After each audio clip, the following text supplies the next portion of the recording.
የሞት ፍርድ የተጀመረው ራሱ በዚህ ሰውዬ። በዚህ ቪዲዮ የሰው ልጅ ክፋት ጥግ የምናይበት እውነተኛ ታሪክ ነው። ከዛ በፊት ወደ ታሪኩ ከመግባታችን በፊት የዛሬው ቪዲዮ ትንሽ ከበድ ስለሚል ብዙ ግራፊክ ኮንቴንቶችም ስላሉት ከ18 ዓመት በታች የሆናችሁና ሴንሲቲቭ የሆናችሁ ሰዎች እንዳታዩት ጭራሽ ይህ ቪዲዮ ማየት የለባችሁም። አም ሲሪየስ ስኪፕ አድርጉት። በኔክስት ኤፒሶድ እንገናኛለን። እንደዚሁም ለዚህ ቻናል አዲስ የሆናችሁ በዚህ ቻናል እውነተኛ ታሪኮችን፣ የወንጀል ታሪኮችን እያነሳን የምናይበት የቤተሰቦቻችን ቻናል ነው። እውነተኛ ታሪኮች፣ የወንጀል ታሪኮች የሚመቻችሁ ከሆነ ትክክለኛ ቦታ ነው ያላችሁት። ይህንን ፔጅ ሰብስክራይብ ማድረግ እንዳትረሱ። ኦልሬዲ ሰብስክራይብ ያደረጋችሁ የኔ ቤተሰቦች ደግሞ ቪዲዮ ስለቅ ቶሎ ቶሎ እንዲደርሳችሁ የደውል ምልክቷን ማብራት እንዳትረሱ። እስኪ እንደተለመደው ይህንን ቪዲዮ ላይክ በማድረግ ጀምሩት። ቀጥታ ወደ ታሪኩ።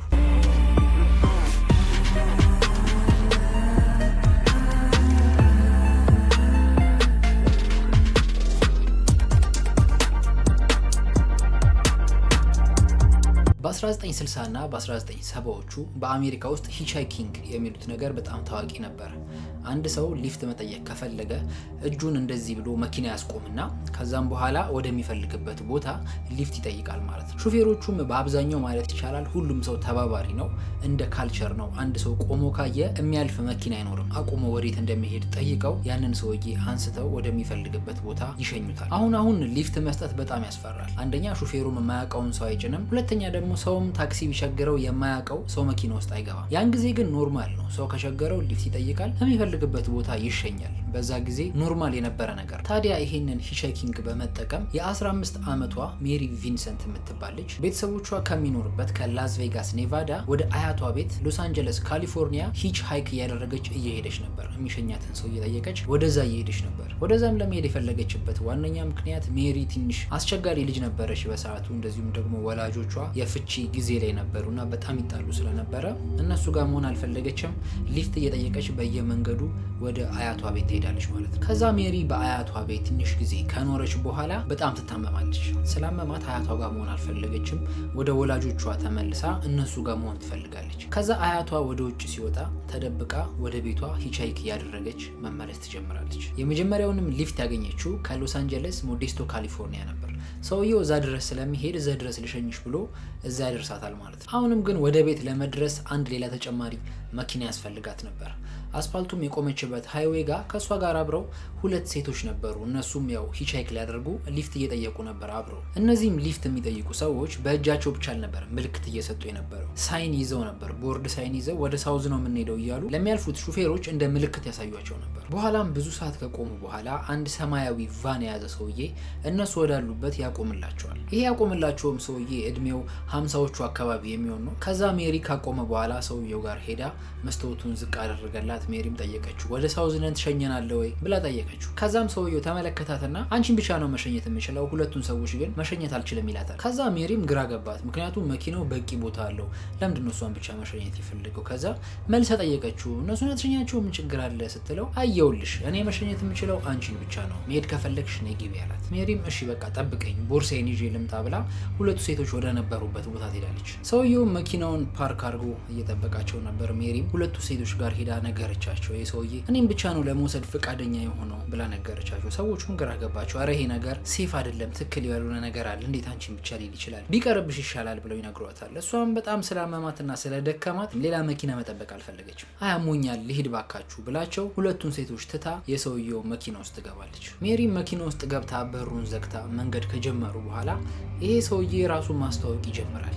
ሎረንስ ሲንግልተን እባላለሁ። እንደዚሁም ስለ ራሱ ያወራታል። ያው እሷም ደግሞ አዲስ ሰው እንደሚገናኝ ራሷን ታስተዋውቀዋለች። ሜሪም ስታየው አያቷን ነገር ይመስላል እና ብዙም የሚያጠራጥር ነገርም አላየችበትም። ሰውየውንም ስታወራው በጣም ትሁት ነው፣ በጣም ሚስኪን ነው።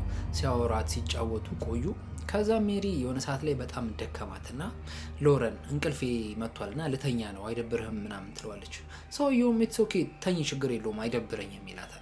ሜሪም አሟትም ደክሟትም ስለነበር ትንሽ ዞር ብላ በጀርባዋ ትተኛለች። ሜሪም ተኝታ ትንሽ ቆይታ ስትነሳ በመኪናው በመስኮቱ ወደ ውጭ ስታይ ሰውየው በተቃራኒ መንገድ ነው እየነዳ ነበር። ከዛ ሜሪ ግራ ገብቷት እንዴ ሎረን በተቃራኒ መንገድ እኮ ነው እየሄድን ያለ ነው ትለዋለች። ከዛ ሰውየው በጣም ይቅርታ መንገድ ተሳስቼ ነው እንመለሳለን እንዞራለን ይላታል። ሜሪ ግን ስትመለከት በጣም ሩቅ ነው የመጡትና ይሄ ሰውዬ ተሳስቶ ላይሆን ይችላል ብላ ማሰብ ጀመረች። ከዛም ሰውየው ትንሽ ቆይቶ አዙሮ ወደ ትክክለኛው መንገድ መንዳት ጀመሩ።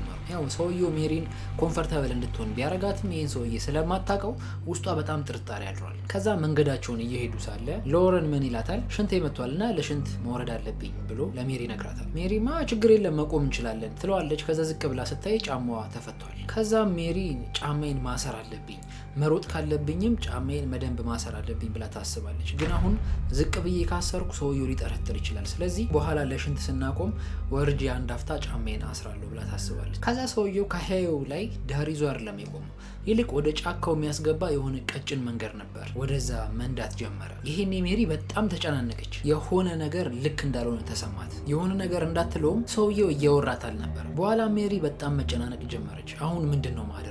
መሮጥ ነው ያለብኝ ወይስ ከዚህ ሰውዬ ጋር መደባደብ ነው ያለብኝ? ምንድነው ማድረግ ያለብኝ እያለች ማሰብ ጀመረች። ከዋናው መንገድ በደንብ ከገባ በኋላ ማንም ሰው ላያቸው በማይችልበት ሁኔታ ውስጥ ሲደርስ ሎረን መኪናውን አቁሞ ለሽንት ወረደ። በኋላም ሎረን ለሽንት እንደወረደ ሜሪም እሱን ተከትላ ወዲያው ወረደች። ከዛ ጎንበስ ብላ ጫማዋን ማሰር ጀመረች። ጫማዋንም አስራ ሳትጨርስ የሆነ ነገር መጥቶ ከጀርባዋ ማጅራቷን መቷት ራሷን ስታወደቀች። የመታትም ሎረን ነበር። ሽንቱን ለመሽናት ሳይሆን የወረደው መኪና ውስጥ የደበቀውን መዶሻ ይዞ ሜሪን ለመምታት ነበር ሲሄድ ነበር። በኋላ ሜሪ ከትንሽ ደቂቃዎች በኋላ ስትነቃ ሚኒባስ ውስጥ በጀርባዋ ተኝታለች። በመስኮቶቹም ግራና ቀኝ ስትመለከት አሁንም የነበሩበት ጫካ ውስጥ ነበሩ። በኋላ ሜሪ ለመንቀሳቀስ ስትሞክር እጇም እግሯም በጣም ታስሮ ስለነበር መንቀሳቀስ አቃታት። በኋላ ምን እየተካሄደ ነው ያለች እያሰበች ሳለ ሎረን ይመጣና የኋላውን በር ይከፍታል። ከዛ ወደ መኪና ውስጥ ይገባና ሜሪ ላይ ጾታዊ ጥቃት ማድረስ ይጀምራል። ሜሪም የ15 ዓመት ልጅ ነች። በጣም ደንግጣለች። ምን ማድረግ እንዳለባት አታውቅም። ትልቅ ሰውዬ ላይዋ ላይ ወጥቷልና በጣም ተጨናንቃለች። ከዛም እሱ መለመን ጀመረች። እባክህ ተነስልኝ፣ እባክህ ተወኝ፣ ልቀቀኝ፣ ልሂድ እያለች ሰውየው መለመን ጀመረች። ሰውየው ግን ምንም ሊፋታት ፈቃደኛ አልነበረም።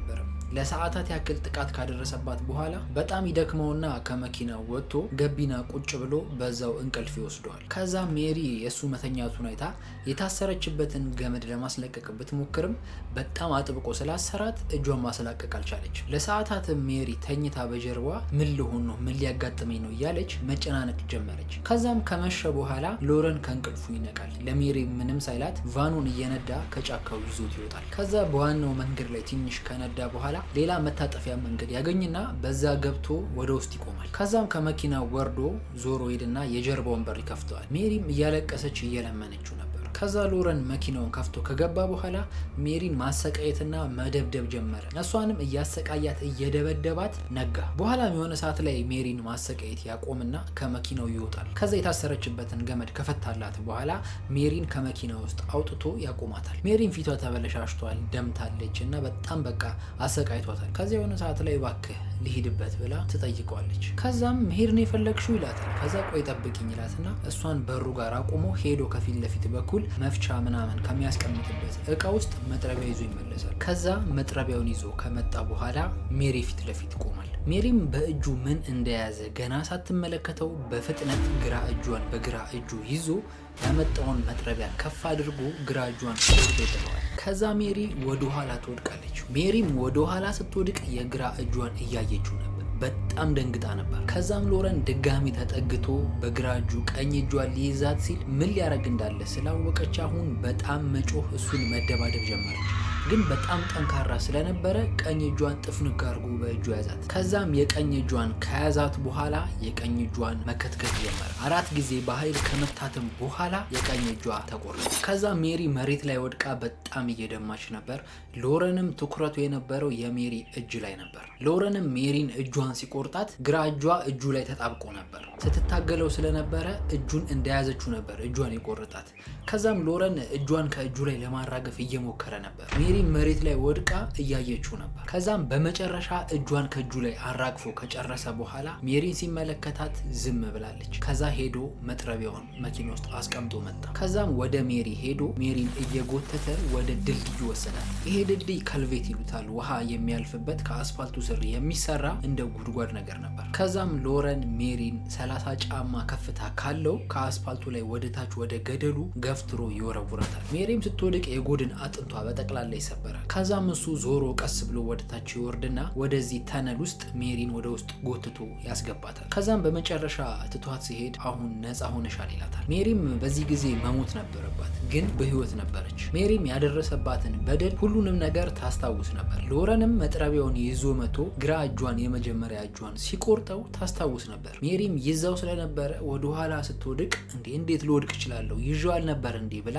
ወደኋላ ስትወድቅ ግን እጇን እንዳየችውና እጇ እንደተቆረጠ እያየች ነበር። ይህኔም ሎረን እንደሞተች በማሰብ አምጥቶ ይጥላታል። ሜሪም እንደሞተች ማስመሰል ነበረባት፣ አለበለዚያ ግን ሎረን ጨርሶ ይገላት ነበር። ሎረንም የተቆረጠውን የሜሪን እጅ ከእጁ ላይ ሲያራግፍም ጭምር አይኗን ገርበብ አድርጋ እየተመለከተችው ነበር። በኋላ ሜሪን ጎትቶ ከ30 ጫማ ከፍታ በላይ ሲወረውራትም ወደ መሬት ስትወድቅ የጎን አጥንቶቿ እንዳለ ተሰብረው ነበር። ግን አሁንም ድምፅ ካሰማች እንደሚገላት ስለምታውቅ ዝም አለች። በኋላም ሎረን ሜሪን ጥሏት ከሄደ በኋላ ከዚህ ተነል ውስጥ መውጣት እንዳለባት ታስባለች። ግን ሰውየው የት እንዳለ አታውቅም። ምናልባት ውጭ ነው እየጠበቀኝ ቢሆንስ ቢገለኝስ ብላ ፍርሃት አደረባት። በመጨረሻ ሜሪ መውጣት እንዳለባት ተወስንና የተቆረጡ ሁለቱ እጆቿን ደሟ ፈሶ እንዳያልቅ በአፈር ታደርግና ታስነካቸውና ደሟን ታቆማለች። እጇም ወደ ታች እንዳይዘቀዘቅ የተቆረጡ እጆቿን ወደ ላይ ከፍ ታደርግና ወደ ሃይዌው ላይ ወጥታ መሮጥ ትጀምራለች። በኋላ ሜሪ አስፋልት ላይ ስትሮጥ ያዩዋት ሰዎች በጣም ደንግጠው ሊያቆሙላት ፈቃደኛ አልነበሩ። ሁሉም መኪና የያዙ ሰዎች እያዩዋት ደንግጠው ያልፉ ነበር። ሜሪም እርዳታ የሚሰጣት አጥታ ለብቻዋ ብዙ ከተራመደች በኋላ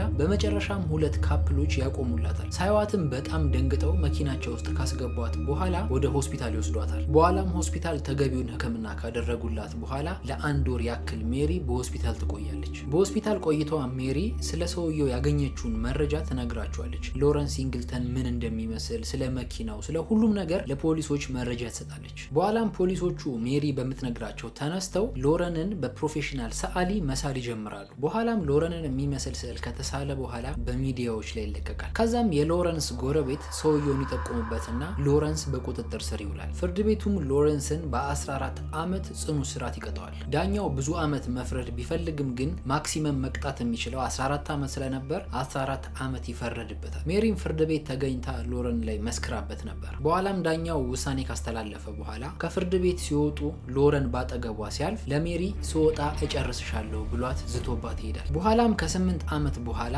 ሎረን ጥሩ ስነ ምግባር በማሳየት ተብሎ ከእስር ቤት ይፈታል። ያኔ ሜሪ አግብታ 2 ልጆች ወልዳ ነበር። በኋላም ሎረንስ ግን ወደ ሜሪ አልሄደም። ይልቁንም ሌላ ሮክሳኒ የምትባል የ31 ዓመት ሴትን ይገላታል። ከዛም ወዲያው በቁጥጥር ስር ይውላል። ሜሪ መታ ተመሰክርበታለች፣ እኔንም እንደዚህ አድርጎኝ ነበር ብላ። ከዛም በኋላ ፍርድ ቤቱ ይሄኔ የሞት ፍርድ ያስተላልፍበታል። ሎረንም የሞት ፍርዱን ሳይቀበል በ2001 ዓመተ ምህረት በካንሰር በሽታ ይሞታል። ሜሪም በኋላ ላይ ሎረንስ እንደሞተ ከሰማች በኋላ በጣም እረፍት ተሰማት። ቤተሰቦቿም ከጭንቀት ያርፋሉ። በኋላም እዛ ላሉት ህጉ ተሻሽሎ ከ25 ዓመት እስከ እድሜ ልክ እስራት ዳኞች መፍረድ እንዲችሉ ህጉ ተሻሻለ። እንደዚሁም አክለው የሞት ፍርድን አፕላይ ማድረግ ጀመሩ ማለት። ሎረንም ሜሪን እጇን ከቆረጣት በኋላ የእድሜ ልክ እስራት ቢፈረድበት ኖሮ ወይም ደግሞ የሞት ፍርድ ቢፈረድበት ኖሮ ሮክሳን አትሞትም ነበር። የዛሬው እውነተኛ ታሪክ ይሄንን ይመስል ነበረ። የሰውን የጭካኔ ጥግግን እያያችሁ ነው። ምንም ቢሆን መንገድ ላይ ሊፍት እንዳትጠይቁ። እኔ ከዚህ ታሪክ በኋላ ሊፍት አይደለም አልሰጥም አልቀበልም ብያለሁ። ያው የቆየ ታሪክ ቢሆንም ግን ያስፈራል። ምን ሀፕን ሊያደርግ እንደሚችል አናውቅም። ብዙ ጊዜ ዝርፊያ ነው ያለው፣ ግን አንዳንዴም እንደዚህ አይነት አሰቃቂ ወንጀሎች ይኖራሉና እየተጠነቀቅን ፋሚሊዎቼ በሚቀጥለው እውነተኛ ታሪክ እንገናኛለን። እስካሁን ቪዲዮ ላይክ ካላረጋችሁት ላይክ ማድረግ እንዳትረሱ፣ ኮሜንታችሁንም ከስር አስቀምጡልኝ። በሚቀጥለው እውነተኛ ታሪክ እስከምንገናኝ ሰላም ቆዩ።